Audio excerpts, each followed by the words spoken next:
In 1935, Bobby Unser found his home in Albuquerque, New Mexico, when his dad, Jerry, built a service station along the famed Route 66. Cars were Bobby's life from the beginning. Bobby was the third of 4 Unser brothers, and if you're an Unser, you race cars. Bobby was 5 years older than I am, and Jerry and Louie were 6 years, so when you're the younger brother like that, you look up to your brothers, you envy your brothers. By the age of 15, Bobby was a champion in the Southwest Modified Stock Car Championship. By 1957, an early discharge from the military allowed Unser to focus full-time on racing. But before Bobby Unser found fame at Indianapolis, he was carrying on the family tradition, winning the Pikes Peak Hill Climb in 1956, a race his dad and uncle had been winning since 1929. Roaring down the straightaway and getting the starter's flag is Fireball Bobby Unser of Albuquerque, New Mexico. Unser possesses a lead foot and is barreling around the treacherous curves at blinding speed. Bobby Unser guns his motor all the way and negotiates the 12.5-mile incline in 14 minutes 27 seconds for a new all-time Pikes Peak Hill Climb record. Bobby would win Pikes Peak a record 12 times.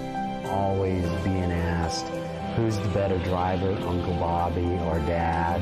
I remember as a little boy, I answered Uncle Bobby because he wins.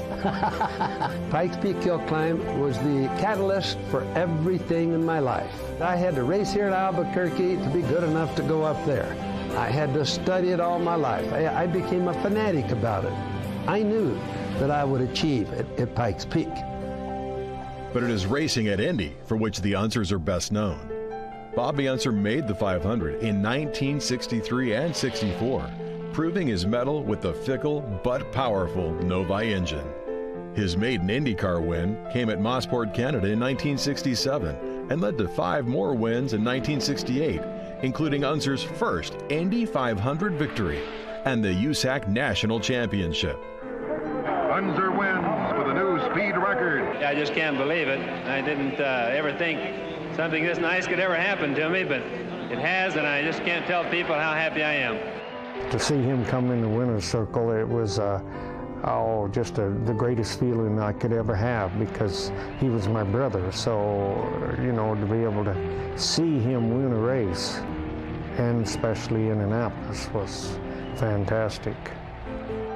Unser won his first pole at Indy in 1972 in one of Dan Gurney's latest Eagle chassis.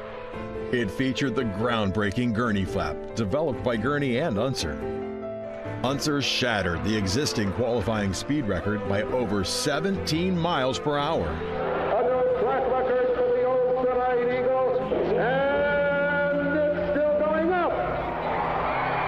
196.036 miles an hour for Bobby Unser. There were not too many dull moments with Bobby. He was very brave, he was very talented.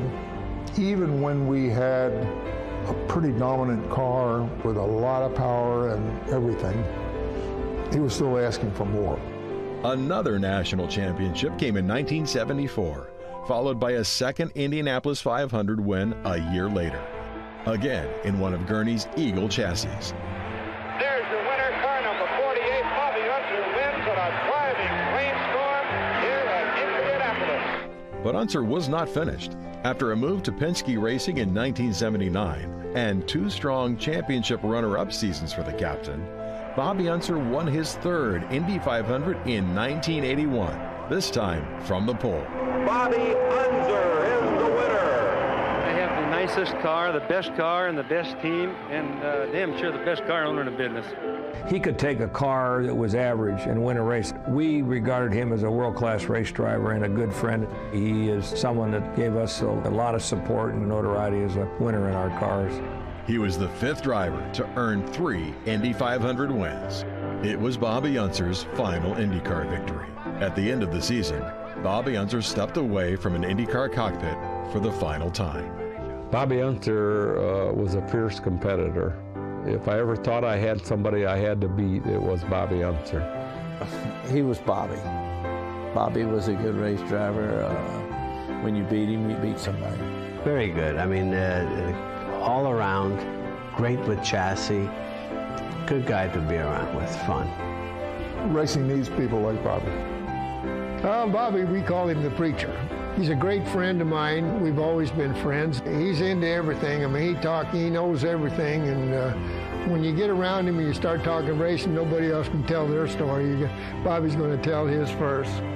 Retirement opened a whole new chapter for one of the most colorful characters in racing.